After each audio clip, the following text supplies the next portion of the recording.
Good evening, ladies and gentlemen. Thank you so much for tuning in to Temple Tuesday. We're so excited to have you tonight. Tonight, we got a special treat. Our Women of Victory will have a panel discussion tonight about navigating through COVID-19.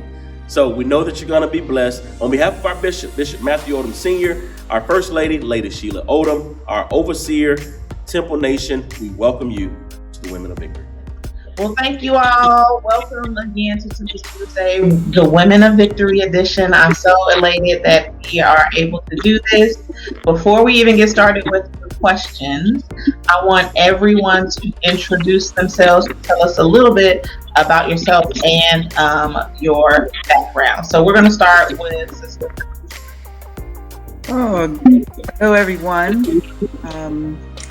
My name is Diana L. Christmas. I'm sometimes referred to as Mother Christmas, Sister Christmas, Mom D, different things. But I love the Lord. I'm a widow for about 5 years. My husband passed away in 2016, and on this first Sunday in February was 5 years. I have 2 adult children.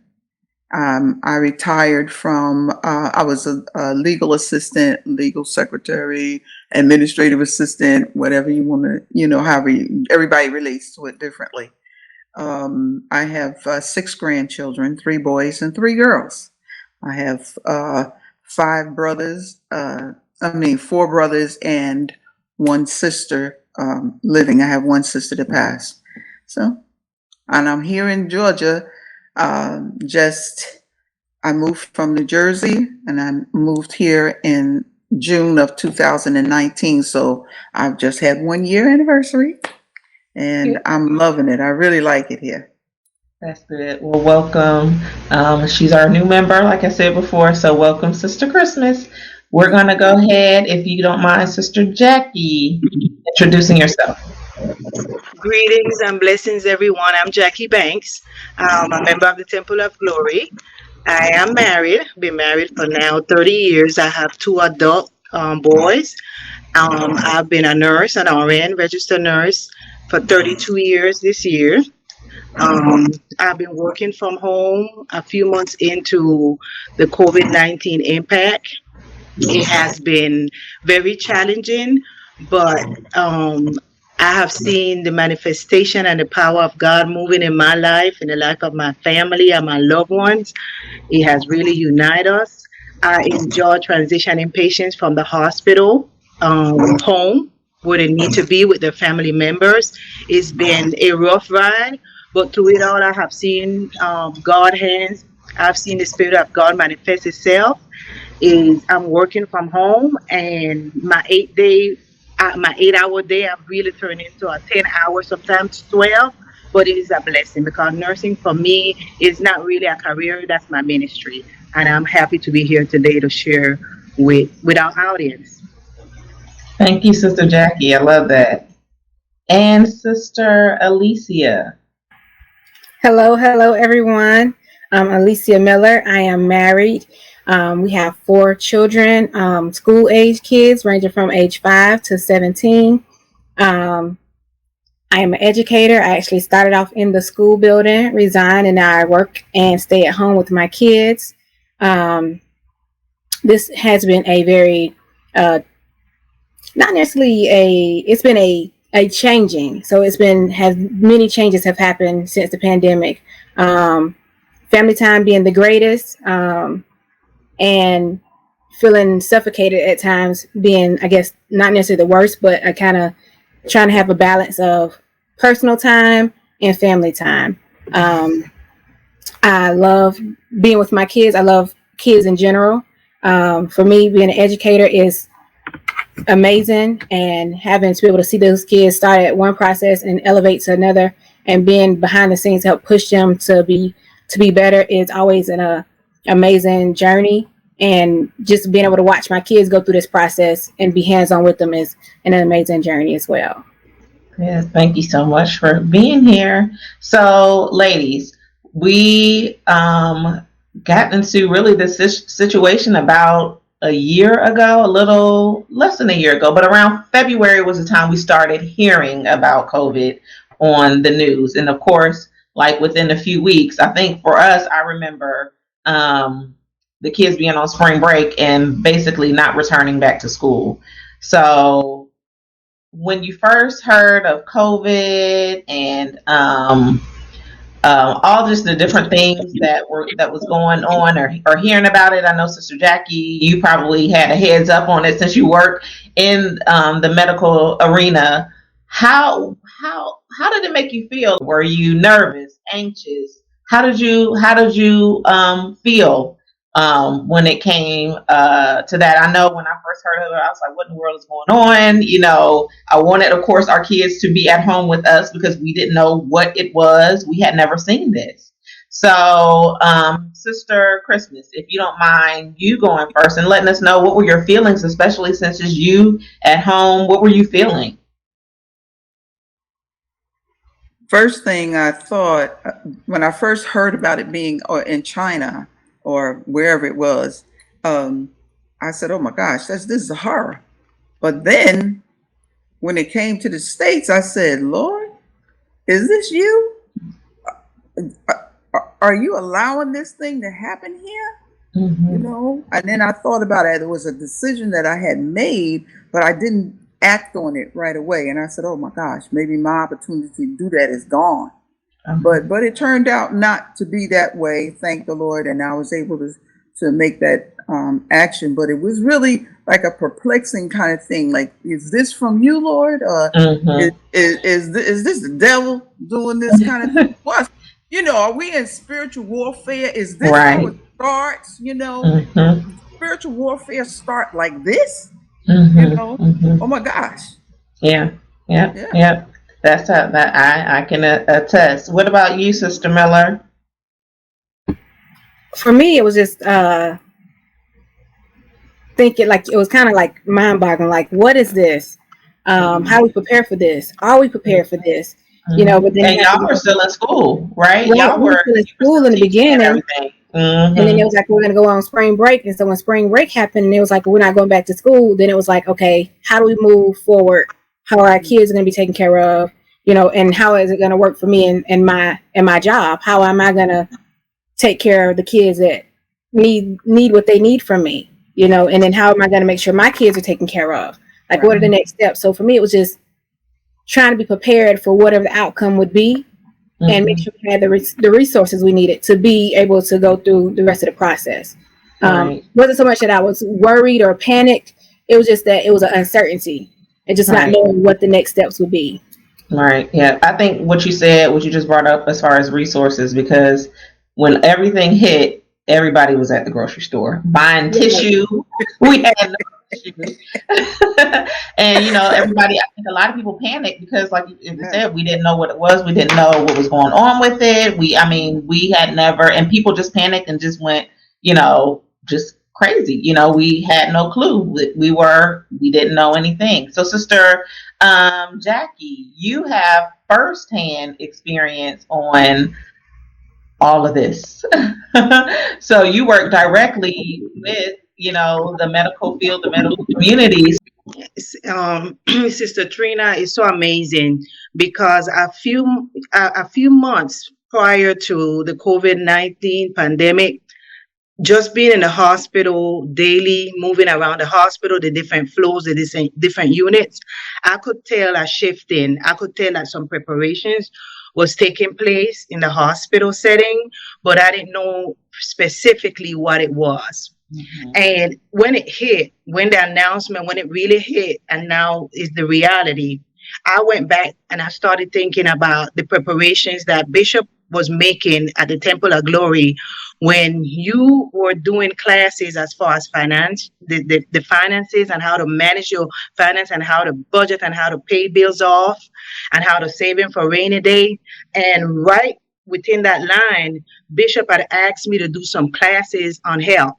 Our bodies, diabetes, hypertension, how to manage, how to stay healthy. So when it hit, God reminded me that this is what I was preparing you guys, all along. It was months of preparation. And all I felt now, well, now we have to apply everything that you taught as far as the finances and how to budget and how to manage and how to save for rainy day. And then I started to think about the things that I stood at the Temple of Glory and was, trying to express, the importance of diet, healthy diet, exercise, balances your immune system, all of it. And then everything makes sense to me. So for me, it was more a lot of meditation and saying, God, all along you were warning us. All along I saw the handwriting on the wall. Did not expect that it was going to be this devastating. Did not know that so many people were going to lose their life. But for me, it was reality hit now. That's how I felt. Everything makes sense. Reality hit. That's good. That's really good. Yeah, I think definitely Bishop definitely heard from God, and we were in the preparation stage when it came to getting our finances together, when it came to getting our bodies and our health together. So while I'm talking to you, Sister Jackie, what do you think and we kind of talked about this before we got online, but what do you think your biggest obstacle or your biggest challenges have been over the last year, both at work and at home? What was the biggest thing you had to get adjusted to? I think in nursing, I'm being a nurse for 32 years. The interaction with the patient, the assessment, the physical assessment, because that's my field. I work in home health, and my job as a liaison, a person that transition patient from the hospital setting home, I was the eyes and the ears for my company. I worked in the hospital and I was the one setting up the home health services. So I was interacting with patients throughout the entire hospital daily for hours, not only at Memorial, but then I had two other accounts, and this is what I would do daily. But when the pandemic hit, a few months into it, we were still in the hospital interacting with patients. But as it just started spreading, then the hospital decided that they would not have any more vendors. They would only allow the employees. So now, everything, the assessment, the clinical, all of the hands-on, now you have to revert it into a paper. So now here we have a system that everything is sent to me on my computer, and I'm basically assessing a patient reading their chart. Not, that assessment, that eye and that ear, and interacting with the doctors and the case managers and making sure that we are planning an effective discharge for this patient, something safe. Everything is on paper. So now what took me 30 minutes in a room with a patient is now taking me an hour, hour and a half. Oh, So wow. that was different. So then I started working from home. I've never worked from home before. How do you balance an 8-hour day? How do you know when to take a break? How do you know when to say, I have done enough, I have reviewed enough chart, and now it's time for me to just take a break and have lunch? How do I adjust my house into now an office where there's a lot of confidential information that I'm managing, a lot of phone calls? So I had to kind of my whole life just revamp that nursing, that clinical, into now basically like the paperwork desk nurse. So it was a lot, and just making sure that I was able to still provide that quality of care, and then just adjusting. It's time to now cut off. You got to fix dinner. Then the kids want to come visit, and you got to say, hey, are you social this? Are you wearing masks? I have my mom is 76 years old, and I have to, she have underlying conditions. So it just changed your whole entire being. Everything was changed. Everything changed. Yep, I agree. What about you, Mother Christmas? How, especially you, being you don't have to, although you don't have to worry about little people running around and helping with virtual, you still, I'm sure, had to face your own challenges. What were some of the challenges or the biggest challenges that you faced while going through this whole pandemic this last year? One of the things that I marveled at is that when I first moved here, it was in 2019. I started. My son bought the house and everything, but to me, the refrigerator was too small, and because I was used to a different setting and everything in Jersey.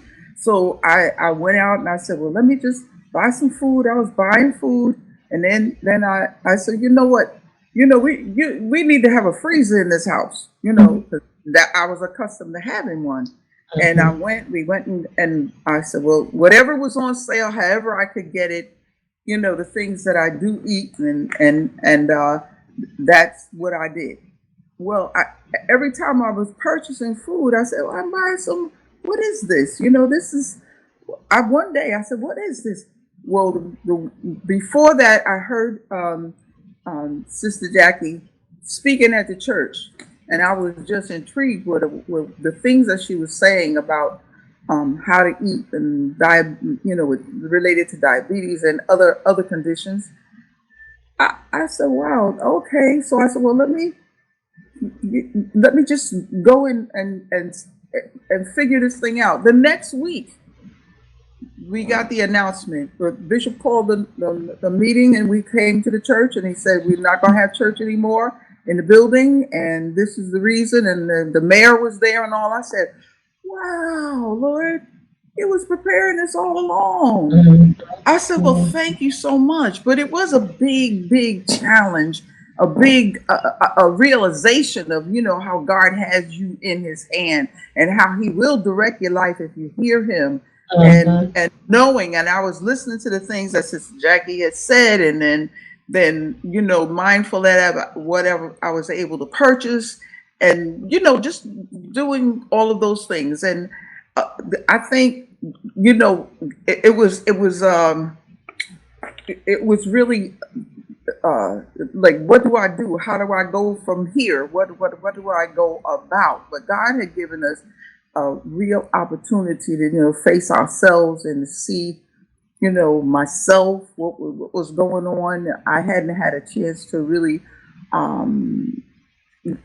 grieve or any of those things, but God was just moving me right along, doing the things that need to be done. So it was really an amazing kind of thing, and I was just grateful. One of the biggest challenges, I guess, of it all is that you're not able to see your family members or stand with friends, as they go through challenges. I was accustomed to doing that because I was a co-pastor. And so in trying to help my husband do the things that needed to be done, it was a big change for me. A lot of things changed all at once. Right. Yes, ma'am. Yeah. It was a huge change, especially with not being able to see, your family members or church friends or whomever. Yes, ma'am. And you have your son. Your son lives with you, or lives? I live with him. So you live with him. So you had somebody at the house with you. Yeah, big dynamic there. But yes, but he worked so much, and so I'm here a lot by myself. Okay. So we try to have at least Sunday meals together. But he's out most of the time, so that is a challenge too, because he takes all kinds of extra care of coming in the house. He'll go directly to where he stays, away from me, takes a shower, change clothes and all that. Then he'll come downstairs. Okay. And we can talk to each other or whatever. Okay, Alicia, I'm coming to you. So what was the biggest change or adjustment or challenge that you had to make, especially, and explain, because you are, I'll let you explain, but basically your career changed and you have 3 kids at the house with you. So explain what was the biggest challenges. I'm sure we have similar challenges that you made over had to adjust to over the last year. Yes. So I went from being employed to resigning to stay at home and work with my kids. So for one, the virtual process when I was working was very tedious. Stuff you would do hands-on in a classroom, you had to now make easier or make it more plain and give more instructions for the kids to understand it online. So they would not get the interaction or the hands-on to touch feel to see what was going on. So you had to try to make that adjustment on a computer so they can see it, so they can And understand it. tell people what type of teacher, what you were teaching when you were in the school. I taught agriculture. So I taught a science class that taught some of everything in science. So from biology, environmental, physical science, it's all included in agriculture. So we got to plant. Your class was very hands-on. Yes, we got to plant. We got to cook. We got to take trips on the campus. We planted trees. We just had a whole bunch of hands-on experiences to give kids skills, you know, so they can have something they can have in their back pocket for a time just like this. So I taught my kids landscaping and how to do business skills behind the scenes of when you run a business. So if you're a landscaper, what do you need? Tools and just all those different little small tidbits that you need to be successful. And so from being able to be hands-on to actually touch and do these things to trying to explain to them how to do this virtually was a challenge. Again, like Sister Jackie said, something that would took 30 minutes to explain now takes an hour to kind of figure out what's the right instruction for them to understand this process. And then with the uncertainty of how this is going to work, how this is going to affect my kids, and then still have to be the teacher for my job, for my career, and also be the teacher at home for my kids to make sure they're not missing what they need, became very challenging. So I had to try to find a balance in between being mommy teacher and being a teacher educator for my career. That became difficult because you just didn't know how to navigate the process. So for me, the best choice was, you know what, I had to focus on home first. And so I resigned from my position as a teacher in a school, so I can focus on what my kids needed. And for me, that became very important because I learned then that my kids learn very differently. And that some are, one of my kids is very independent, can do everything by themselves. Whereas my other child may need, hey, mom, I need more assistance. And then also thinking age-wise, I have a 5-year-old who's doing kindergarten online. So for me, I had to help him with his sight words, which, you know, that's things we do already, but now I'm being more hands-on because he has to learn how to log into his device. He has to be able to, and now, you know what I'm saying, and my kids are very independent. They can do all that stuff on their own, but being able to have to go through that process with them to make sure they understood it was a different thing, because if I'm working, I can't have my eyes and ears to make sure my kids are successful. And that's important to me because I want to make sure that they're being able to understand the transition as well as me being able to transition with them through the process. And so that was a major change. And then trying to not just help my kids, but other kids who parents were in the same situation where, hey, they have to work still. They're essential. They don't have time to try to, once they get off work, to get to their kids and do the work. So to be available for my family and friends who's like, hey, Licia, can my kids come over? Can you help them with the process? And I was like, yeah, you know, because I know that they needed that, you know, so it was able to, that's how I started my business, to, you know, have kids come and I'm their in-person tutor to help them go through the process. Even if they started with me and didn't stay, they understood how to log in, how to navigate the system. The parents understood how to log in, how to navigate the system, and the kids became more confident in themselves with being able to go through the process.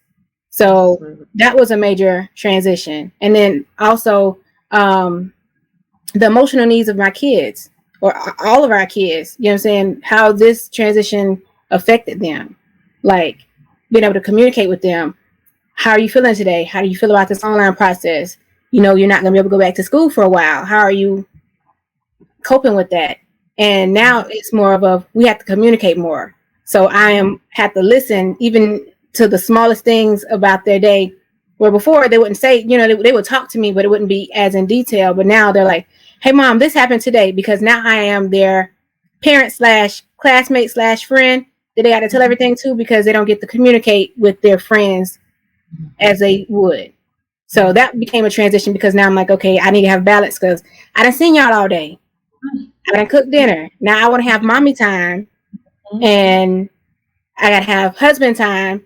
And it's still just trying to find a balance in between that was a struggle because I'm like, okay, all right, y'all, give me a moment. But then, for them to understand, like right now, this is difficult for them. So that was the challenge, just trying to find a balance in between all that. Mm-hmm. So what did you do? Because there are a lot of moms out there who are basically finding it very difficult to kind of navigate and basically transition and go through what you just explained. The great thing about you, you were in a position so that you could quit and come home, so that you could be home with the kids, because our kids have been out in virtual school since last March, since spring break of last year. Right. So a lot of parents still had to work. Right. They couldn't just come home, or, they were working, had essential workers type jobs, so they couldn't come home and be with their kids. So you thought of a great idea, and with your business, you saw the need, Right. and you created an opportunity for one to help other parents who were in those situations, who still had to work. They didn't want to leave there. They couldn't, didn't want to leave their 5-year-old at home by themselves, even though they Right. had to go to work because they had to keep the lights on, pay the bills. So you saw that opportunity as a way to help other parents and also start a business. So was it just, how did you even come up with that process? Was it just like people just kept asking you, since you're at home, do you mind, my kids coming over? Or was that something that you've always wanted to do? Or what led into that decision? It was a combination of the two. I've had people like, your kids at home, what you doing with them? And I was like, I'm teaching them at home. And I was like, you want mine too? And I was like, okay, and then it was kind of like, is this what I want to do? Because, once you leave something, you got to have an income to make up, because your bill's going to keep coming. Right. And you've talked about that several times, being able to have needs of having income, several streams of income coming in. So I was like, okay, all right, Licia, you let this one go. But it was, and then before I made any of those choices, I had to pray and ask God, is this what is best for me to do? Because sometimes we make decisions based on whatever we feel, and we hadn't consulted him to find out what it is that we're supposed to do. Is this where he's leading us? So before I decided a business, believe me, I prayed and fasted on it, like, okay, God, is this what you're leading me to do? Because I was like, I can go back to my part-time situation I had, that I worked for 12 years. And he was like, nah, when I close that door, that's it. You can't go back. Mm-hmm. So I was like, all right, God, I need you to make it plain. Show me what you want me to do. Give me the patience and that I need to be able to do this, because I taught high school.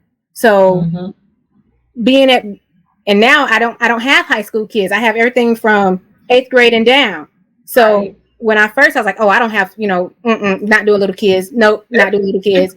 Not doing little kids. But now that's what I have. And just realize, when God gives you something and it's your passion, it doesn't matter who it's with, what age group, he's going to make it where whatever you do, you're going to love it. And with every one of those kids that I have, from kindergarten up to 8th grade, I love each and every one of them. Like, I pour into them.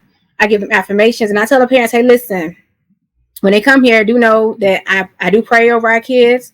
I give them affirmations. I let them know they're having a bad day. Listen, God got you. You can do all things. He's not going to leave you. We're going to push you to your best. You know what I'm saying? You have to apply your best, and you want to be your best, but you got to put in the effort. But you also have to know that, listen, I'm going to put positive things in them.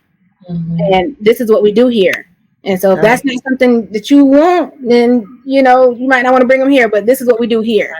That's good. That's really good. That's awesome. And I love that story, and how you decided to make a decision to be home, of course, with your kids, but God also opened up a way for you to still earn that income. So that's an awesome testimony. So you brought up something where you were talking about that you needed to definitely pray before you made the decision to move into that next step and even starting that business. So this question is to everyone. Over the last 12 months, everything has changed, even when it came to the church. Like Sister Christmas said, we had our meeting and it was like, okay, we're not coming to the physical sanctuary now. We're going to be doing everything online. So for a body of believers who we've been raised in the church, we're used to going to church multiple times a week. And now not being able to see each other, physically, except, just online, but physically see each other, that, changes things. And we know that, of course, God is everywhere and we can still talk to him. But how has not being around other believers, around each other, we've had friendships, even at the church, we've made friends, how has not being around other women, other people at the church, I guess, helped you or not helped you or changed your spiritual life? And even not how has it changed it, but how have you seen God move in a way, even though you have not been around other people? How has it grown your spiritual life, or how have you changed? What changed? And how has it, increased your level of spiritual maturity, or increased your level of communication with the Lord? What are some of the things that has changed when it came to your spiritual life? And I'm going to start with you, Sister Jackie. Sister Trina, it's such a blessing, because for me, I always felt that nursing was ministry. So I always felt like I was the temple outside of the temple. And what needed to happen is that those gifts needed to be activated and it needed to be sharpening. Even with the healthcare professionals at the hospital, when it first hit and we were still going into the hospital, and a lot of the patients was not able to get their family members or a pastor to come pray with them. Now the healthcare professionals are the one that not only became the clinical staff, but you were that brother, that sister, that pastor that wasn't able to come into the hospital. So for me, it was a gift that was already instilled in me, but I felt now it was activated. So you were the temple. You can't get into the temple. You can't interact with the members, with the different ministries, with your pastor, with the choir members. So now you have the temple within you. So even now at home, I miss my church family. I miss that fellowship. I miss that worship experience. But Sister Trina, one thing that I can say, just working from home and just being on the phone with caregivers, with patients, transitioning them, that's ministry. Sometimes you just have to stop and pray with them. A lot of patients in the hospital, and you call them, and sometimes you are the only voice that they are listening to, because probably the nurse, these patients are in isolation, and the nurse and the doctors are not interacting with them like before because of the virus. So now you are the one that's on that line. You are the one that is asking questions. You could tell the patient is anxious. So now that temple in you now is activated. So now is the time for you to minister to that patient. So when I call and I'm doing that physical assessment, I'm also listening to those spiritual needs. And sometimes that patient, you just want to stop and pray with them. You just want to say, I know you're in the hospital. I know your pastor's not able to visit with you. You will try to, encourage them through a scripture. Even with my family, the interaction with my family, the spiritual growth that I have seen within my family is incredible. We now have a little team, our family members, 19 members, and every day we are sending prayer. We are encouraging each one with scriptures. So now we become the temple outside of the temple. So for me, even though it's been a challenge not to be able to interact as much, I still feel like our spiritual work, our spiritual gifts are still being manifested. It's just being utilized in a complete different manner. And I mean, that's what the patients need. That's what our community need. So all those gifts now are being sharpened, and we just have to use them in a different way. So that's why I am spiritually. I miss the fellowship. I miss that interaction. But God has kind of complemented it with something else. That's We're good. interacting with patients now, with nurses that are stressed out, they are overwhelmed, and they are looking for you to say, and you have to say, hang in there. It's going to be all right. Let's pray. So now that ministry have expanded above and beyond. That's awesome. That's awesome. I like that quote you said. You become the temple outside of the temple. That's really good. I mean, and at the end of the day, it's not just about the four walls anyway. It's about what we're doing outside the four walls. That's how we show God's love. That's it. What about you, Mother Christmas? How has this? You mentioned too before that you were able to, even from the, I guess, emotional perspective, you've been able to grieve and shown. God has shown you yourself. How has this impacted you spiritually? And what have you known or grown to know more about the Lord over the last 12 months? Oh boy. This this is like the dream that you think about all the time. When you're working, you have time for this, but you say, "Oh, if I only had time! If I only had time!" Well, now I have the time, and God had, but we're social, so you need to be with other people, or we think. Well, FaceTime has become like. Well, I found out they got WhatsApp, they got Duo, they got. Like, what is all this? But I'm finding, but it fits the need, to be able to Right. see the people that you're talking to. You can see them and in real time, which is really good. But what ministry for me has been something altogether different. And when you co-pastoring or you're working in the church, you're doing it. People are right there. But now, it's still a part of your life. It is what you do. It's what you do. So how do I reach people now? Well, anybody who calls my house, I'm going to tell them, God is in control no matter what. I'm listening for an opening to be able to talk to them that much more about the Lord. And sometimes you get an opening. Sometimes you get, other people will just say, "Oh, thank you so much. I appreciate that." Sometimes you can say a short prayer. They have no choice. The only choice they have is to hang up on me. Right. But I'm saying it. I'm telling them God is in control. God loves you. And no matter what it looks like, and even in your personal life, I'm telling them these things. And then God gives an opening. Well, I've been doing that for the longest time, but this past weekend, one young lady was on the phone talking to me, and she said, I have 4 children, and I really need to hear what you were saying. And I was just simply telling her how God has not forgotten her, even in all of this pandemic and everything. And it is spiritual warfare going on, but that if you're connected to the Lord, we already on the winning side. We already got the victory. We That's just right. have to find the ways to be useful to him now till he come. We don't know when he's coming, but the scriptures say that we better be ready no matter what. I don't want to be one of the 5 foolish girls. That's I want right. to be one of the 5 who is ready and able to go.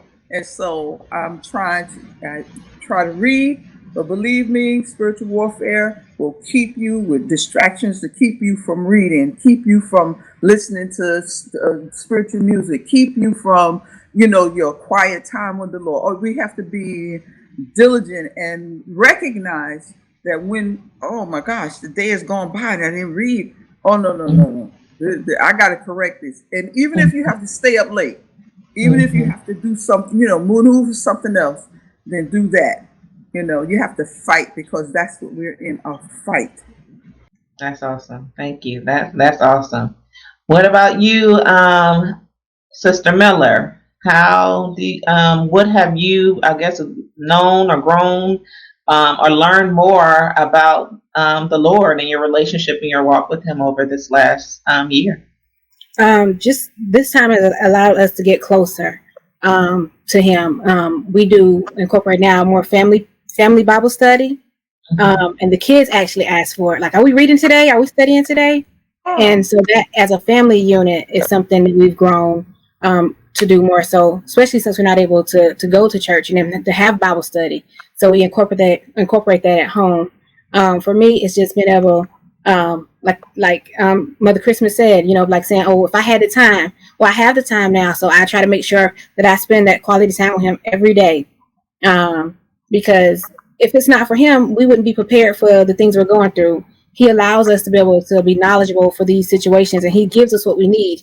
So in return, we need to give him what's required of us, and that's to give him time to build our relationship with him, to talk to him, to listen to him, to see what he has for us, so we can go do what's according to his will, so he can guide us. So for me, this has been a great year for closeness to him, and to build a closeness with our kids with him. We tell them we don't want you to be religious, we want you to have a relationship. And so many times people don't realize the difference between being religious and have a relationship. They correlate that as the same. But once you get to know the Lord for yourself, there is a relationship. Right. That's really good. That's awesome.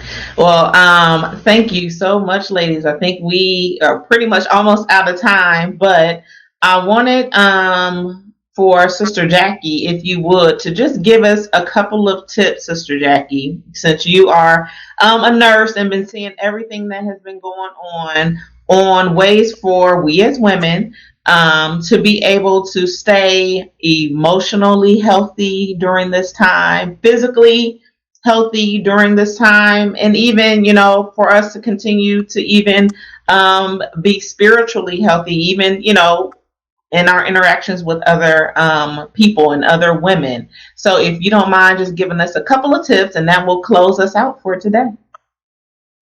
Thank you so much, Sister Trina. First of all, I think one of the things that we need is our spiritual guidance. We really need to start out with prayer and seeking God, asking Him for wisdom, knowledge, and understanding. But each and every one of us is a personal need. Also, a healthy balance between work, between the family time, between the me time. Your healthy eating habits, your water, drinking your water, a balanced diet, watching your salt intake, and, looking at the amount of sugar on those labels. Those are the things that we went through. Now, the key thing is your immune system. Your immune system is the door of entry. And I try, even with my family, the things that I'm really trying to emphasize and empower them.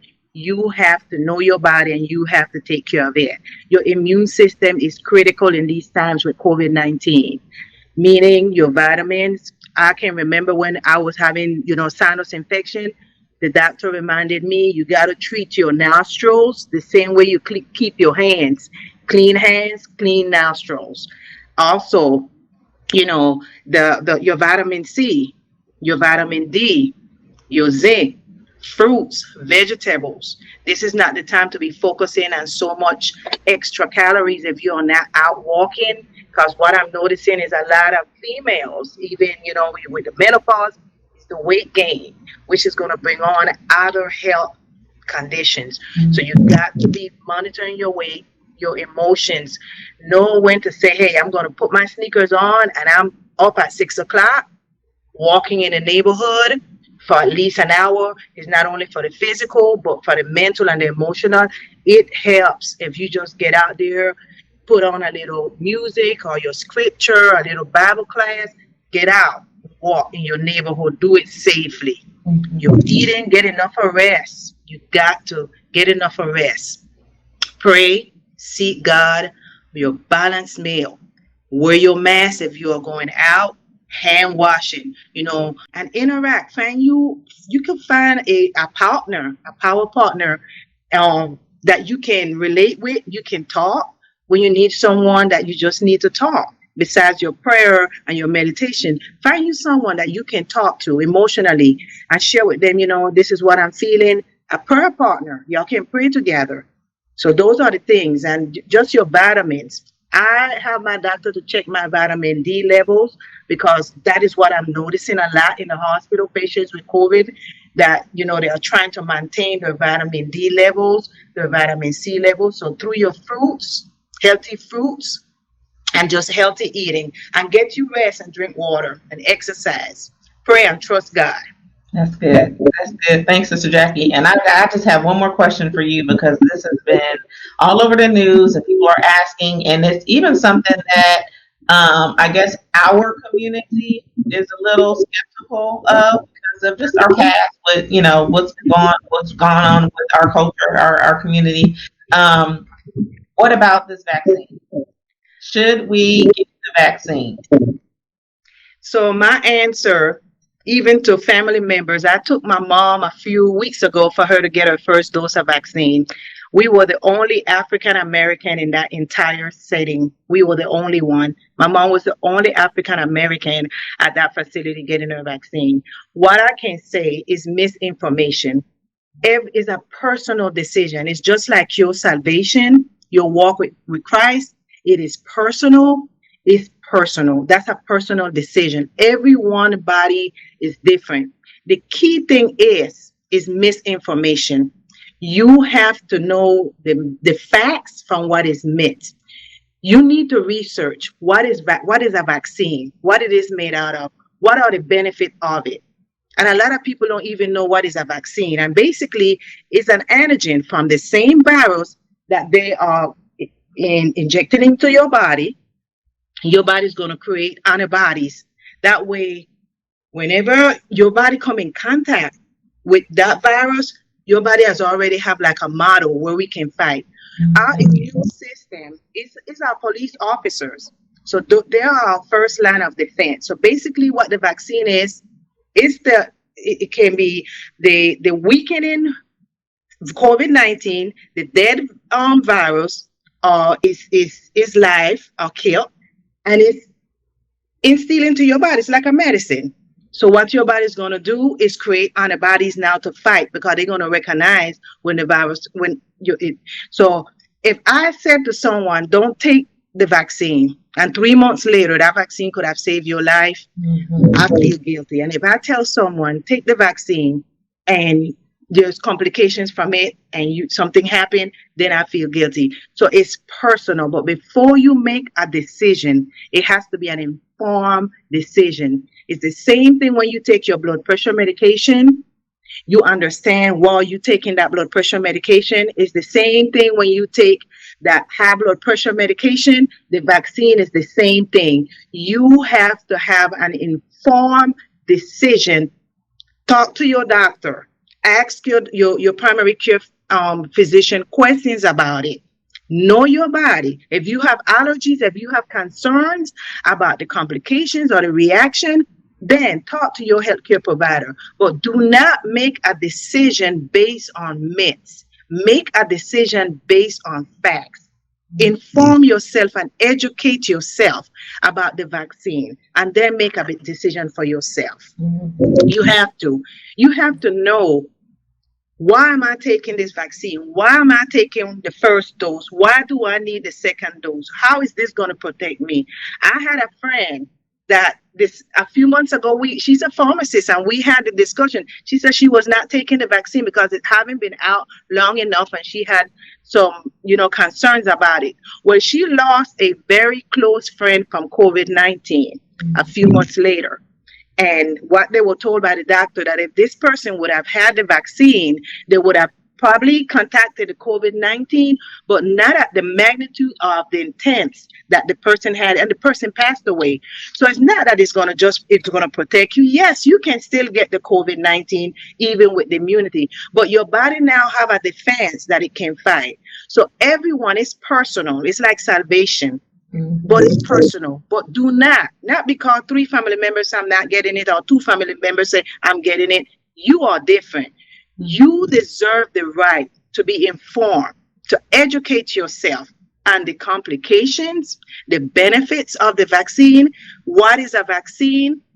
That is the things that you need to know before you make a decision. And pray and seek God for answers. He will give you the wisdom, the knowledge, and the understanding about the vaccine. It is a very personal decision. It is. That's good. Thank you all so much, ladies, for giving us your perspective of how you all have been navigating through this COVID-19 pandemic. Again, we wanted to have different women, of course, from different ages and stages of life because we all have different experiences. Some of us have kids, some of us have adult kids, some of us have tiny kids that's out the house with us. But at the end of the day, we are here. There are over 400,000 Americans that have died as a result of COVID. So one of the biggest things that I am grateful for is that I'm here. We made it. So Wow, what a powerful time. Well, we know that you were blessed tonight. What a powerful discussion with the ladies and the women of victory navigating through COVID-19. We pray that you were blessed through the discussion tonight. May God continue to bless you and keep you is our prayer until we meet again on the next week, Temple Tuesday at 7 o'clock, same place, same time. God bless you.